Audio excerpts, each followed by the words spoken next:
बाबा की जय।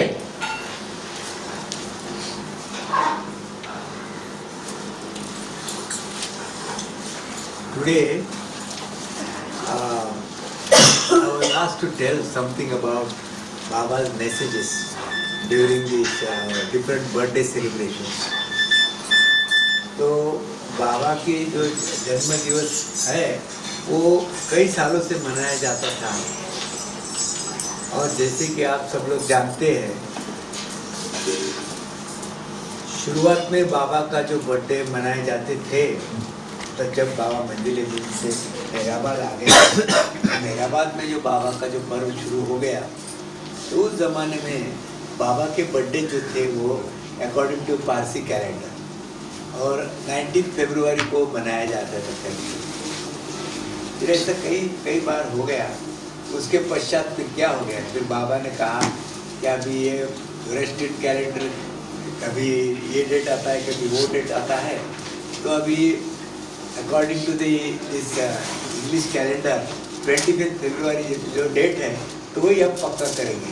तो 25 फरवरी को ही बाबा का बर्थडे से मनाया जाएगा। तो ये मैसेजेस इतने इम्पोर्टेंट है, और हर मैसेज में मैंने जब ये देखा किताबों में कि बाबा के जो डिफरेंट पीरियड्स थे, उसमें हर एक मैसेज में एक स्पेशलिटी है। और देखिए ऐसा है कि अगर मेहर बाबा भगवान है और अगर प्रभु है, तो प्रभु का तो जन्म ऐसा होता है कि वो उनका कोई जन्म ही नहीं होता है। जैसे ज्ञानेश्वर ने कहा है कि अजन्मा जन्मा से आला, that means the person who cannot be born has been born. तो बाबा ने भी यही कहा कि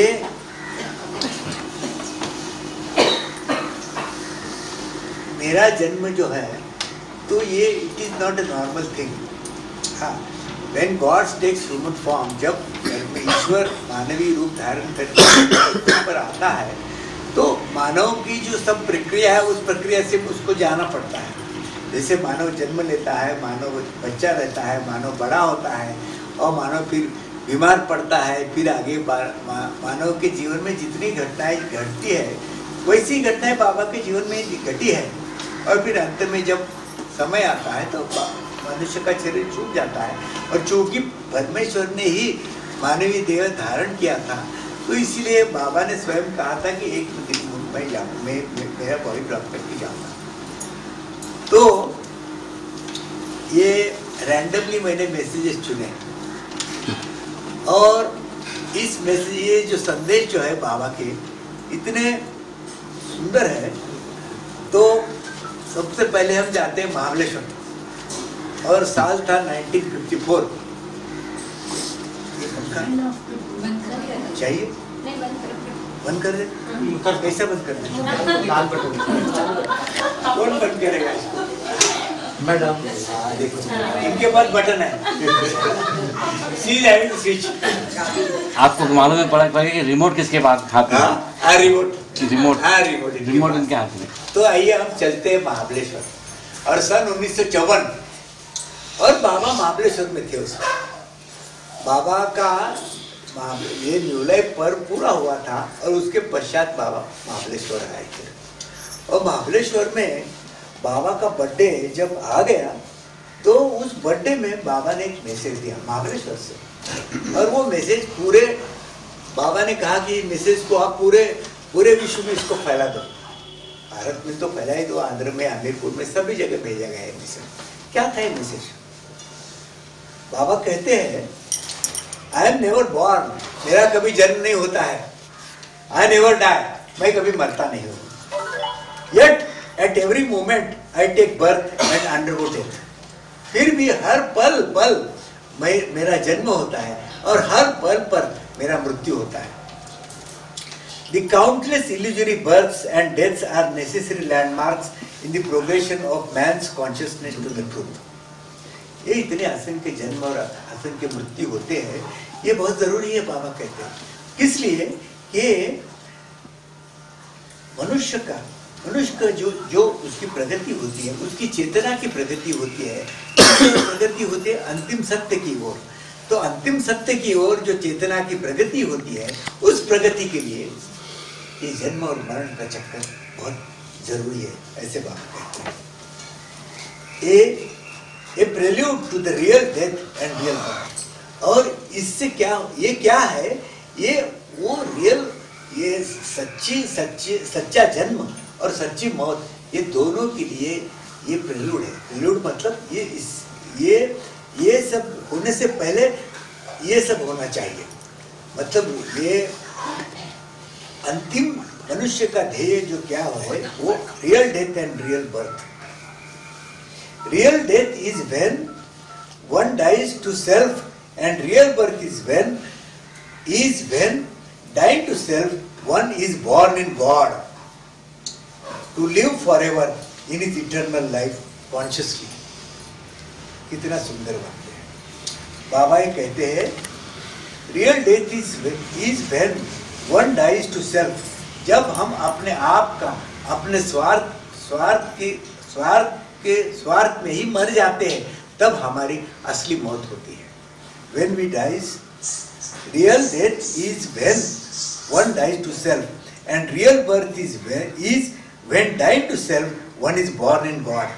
जब हम अपने स्वार्थ के लिए मरते हैं और वो जब मृत्यु होता है, तो उसी के साथ साथ जन्म होता है, और वो जन्म प्रभु के लिए देते हैं। तो ऐसा जन्म जो है वो सच्चा जन्म है, ऐसे बाबा कहते हैं। Although I am present everywhere and eternally in my formless infinite state, from time to time I take form, and the taking of the form and leaving it is termed as my physical birth and physical death। जब जब मैं ये मानवी चोला लेके आता हूँ और तब मेरा जन्म होता है, उसको ये मेरा भौतिक जन्म कहा जाता है। माई फिजिकल बर्थ एंड माई, जब मैं चोला छोड़ देता हूँ वो मेरा फिजिकल डेथ, मतलब मेरा भौतिक मृत्यु ये होता है। In this sense, I was born 60 years ago and I will die when my universal work is completed। बाबा 60 साल के हो गए थे 1954 में, तो इसलिए बाबा ने कहा कि इसलिए मैं 60 साल पहले मेरा जन्म हुआ, और जब मेरा वैश्विक कार्य पूरा हो जाएगा तब मैं ये चोला छोड़कर चला जाऊंगा, तब मेरी ये भौतिक मृत्यु होगी। और अगर आपको याद है 1959 में जब बाबा ने चोला त्याग दिया, उसके पहले 1958 के दिसंबर में बाबा ने डिक्लेयर किया था कि my work is finished, my work is completed 100% to my satisfaction. तो when he himself was convinced of completion of his work 100% to his own satisfaction, there was evidently no need for the physical form, and that is why thereafter we all know that the 31st of January 1959 he left us। आगे चल के बाबा क्या कहते हैं, you are celebrating my 60th birthday today will with all your love, enthusiasm and zeal has deeply touched me and makes me give my blessings for the ultimate understanding that we are all one and that God alone is real and all else is false। जब हम बाबा का birthday मनाते हैं तब बाबा ये कहते हैं कि हमेशा ये ध्यान में रखिएगा कि केवल ईश्वर ही सत्य है और इसके अलावा सब कुछ मिथ्या है। कितना सुंदर संदेश, और इसमें से हर एक वाक्य जो है वो उस पर अगर हम गौर करें तो हमें बाबा के बारे में ज़्यादा समझ आती है। आइए आगे चलते हैं। 1959 बाबा मेहराबाद में थे और बाबा का बर्थडे आ रहा था, और उस वक्त क्या हुआ,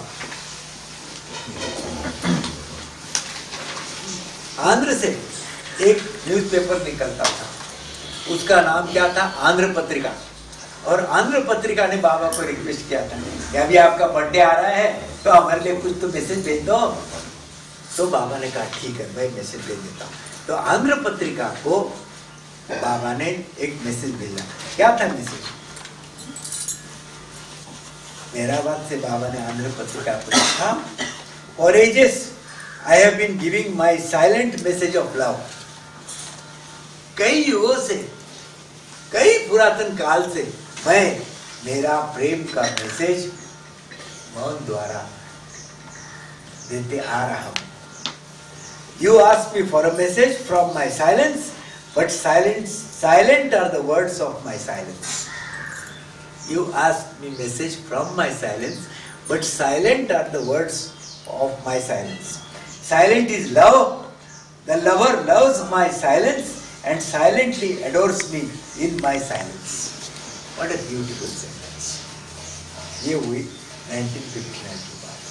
इसके आगे चलकर मेहराबाद में फिर 1962 में बाबा ने उनके बर्थडे पर एक छोटा सा मैसेज दिया था, बहुत ही सुंदर।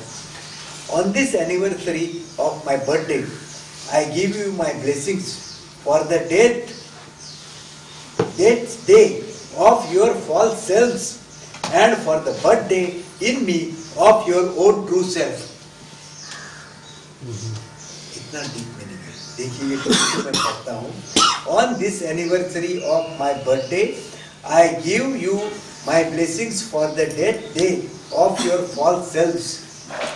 जब आप अपने आपके अंदर जो मिथ्या, जो अपना सत्व है, अपनी खुदी है, उसमें आप मर जाएंगे तो वो सच्चा डेथ आपका होगा। And for the birthday in me of your own true self. और जब तुम मेरा जो सत्य स्वरूप है उसमें आ जाओगे, उस वक्त तुम्हारा सच्चा जन्म हो जाएगा। चलिए, और मुझे याद आते हैं बाबा के बर्थडे कैसे मनाए जाते थे। और जहाँ तक मेरी मेमोरी है, अभी तो मेरी मेमोरी शायद थोड़ी कम हो रही है, पता नहीं, मगर मुझे याद है कि हम चलते 1943 कितने साल, अबाउट 71 ईयर्स। तो हम लोग शोलापुर में थे और बाबा का बर्थडे उस जमाने में पूरे भारत भर मनाया जाता था और बहुत धूमधाम से मनाया जाता था। मद्रास में मनाया जाता था, बम्बई में मनाया जाता था, पूना में मनाया जाता था, शोलापुर में मनाया जाता था, अहमदनगर में मनाया जाता था और वेस्ट में भी मनाया जाता था। तो बाबा क्या करते थे, तो जब बाबा का बर्थडे मनाया जाता था उन दिनों, तो बाबा अपने मंडली में से कुछ लोगों को उस बर्थडे सेलिब्रेशन में पार्टिसिपेट करने के लिए भेजा करते थे। और वो बर्थडे का सेलिब्रेशन हो जाता था हर एक सेंटर में। उसके बाद वो बाबा के पास वो मंडली जन आते थे। तो जब वो बाबा के पास मंडली जन आते थे तो बाबा उनको पूछते थे कि तुम्हारा अभी रिपोर्ट पूछ कर दे दो। तो हर एक रिपोर्ट देता था कि बाबा मैं चेन्नई गया था। उस वक्त चेन्नई तो नहीं था, मद्रास था, मद्रास प्रेसिडेंसी। बाबा मद्रास गया था और वो संपत अय्यर के वहाँ इतना बर्थडे फर्स्ट क्लास बनाया गया। बाबा मैं बहुत खुश हो गया। दूसरा मंडली जन बोलता है बाबा मैं बॉम्बे गया था, बॉम्बे का बूथ बाबा बात जानते नहीं इतना स्ट्रांग है और इतना बर्थडे अच्छा बनाया गया। तो ऐसे कुछ लोग बाबा के पास जाके सब बताए। डॉक्टर गनी को बाबा ने भेजा सोलापुर में। तो डॉक्टर गनी ने बाबा के सामने पेशगी हो गई उनकी। तो बाबा ने पूछा गनी तुम बता तुम सोलापुर गए थे क्या बाबा, और तुम्हाला काय सांगू, और काय सोलापुरचा बर्थडे झाला, काय सुंदर, काय बाबा म्हणजे क्या हो गया क्या। अरे आपको पता नहीं बाबा, वो गाड़े करने वहां के इतना बर्थडे इतना फर्स्ट क्लास बना दिया। पूरे सोलापुर शहर में हैंडबिल बांट दिए थे और फिर सब जगह पे पोस्टर लगे थे और सब कितने सारे लोग आए थे और कितना बढ़िया प्रोग्राम हो गया। बाबा मैं आपके साथ अभी 30 साल से हूँ, मैंने ऐसा बर्थडे का सेलिब्रेशन कभी भी नहीं देखा। अरे और क्या क्या हो गया बाबा बोलते। तो डॉक्टर गनी बोलता है वहाँ पर इतना सुंदर म्यूजिक हुआ था, वो कृष्णात कव्वाल आया था। बाबा क्या उसकी आवाज़, और क्या उसका गाना, क्या उसकी पट्टी। और जब मैं गाना सुनता था मैं ऐसे ही देखता था, अच्छा इतना अच्छा गाता है, तो मैं भी अच्छा इतना अच्छा प्रोग्राम है। तो बाबा ने बोला क्या अगर सोलापुर में इतना अच्छा प्रोग्राम करते हैं तो मैं सोलापुर जाऊंगा, एक दिन मैं सोलापुर जाऊंगा। तो उसके बाद में बाबा की चिट्ठी आई, उसके अनुसार मार्च में अगले महीने में बाबा सोलापुर आ गए। तो अलग स्टोरी। उसके बाद मुझको एक बर्थडे बाबा का ऐसा याद है, हम लोग सहवास में थे और चलते 1958 और कहाँ पर मेहराबाद चलते। तो मेहराबाद में 58 का जो सहवास था, तो उस सहवास की क्या खासियत थी, इसके पहले के बाबा के सहवास जो थे सिंस अर्ली 40s छोटे छोटे ग्रुप को बाबा बुलाया करते थे। मुझे याद है 1945 में भी हम बाबा के पास गए थे, उसके पश्चात 52 से लगातार सहवास में जाते रहे। तो most of the sahavases till 1958 they were only for the males, सब पुरुषों का कारभार। और only the males would go and they would have सहवास with बाबा। ऐसा सिलसिला 1956 तक चलता रहा और हम लोग बाबा के पास चले जाते थे। उस वक्त मैं कॉलेज में था, जवान था, मैं मेरे पिताजी के साथ चले जाता था। तो 1957 में लेडीज ने बाबा के पास कंप्लेंट किया कि बाबा इतने सालों से आप सहवास करते हैं, तो आपने क्या गुनाह किया, हमको क्यों नहीं सहवास? क्या हम लेडीज है इसीलिए आप हमको नहीं बुलाती है? बाबा ने लेडीज को कहा हाँ आपके पास पॉइंट है, व्हाट अ पॉइंट, चलो 1958 का सहवास मैं ज्वाइंट सहवास कर दूंगा। तो इसीलिए वो सहवास जो हो गया वो ज्वाइंट सहवास हो गया। That was the first and unique sahavas in which all the women and men they participated and they had Baba sahavas. और वो सहवास ऐसा विलक्षण था, मुझे आज इतना आनंद हो गया। राधा जी, सब लोग राधा जी के तालियां बजाए, तालियां बजाए, क्योंकि ये लेडीज को आज पार्टिसिपेट करने के लिए मौका दे दिया। और ये लेडीज ने एक एक आके क्या सुंदर बाबा के वचन दे। तो इन सब लेडीज के लिए सब लोग तालियां।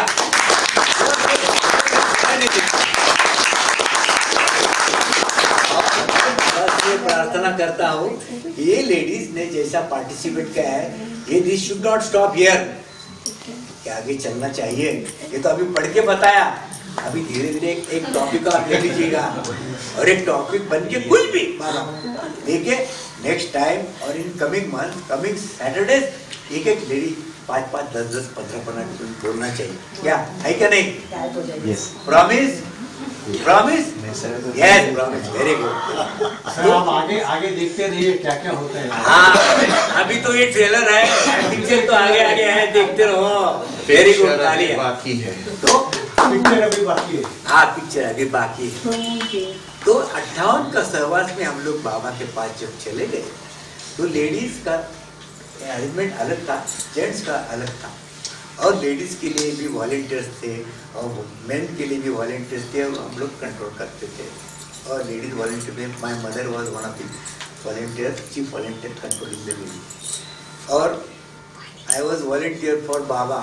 तो बाबा कहीं भी जाते थे तो बाबा, उस वक्त बाबा के एक्सीडेंट हुए थे, 2 एक्सीडेंट के बाद बाबा का शरीर पैरालाइज हुआ था and he could not walk, तो he had to be taken in the chair.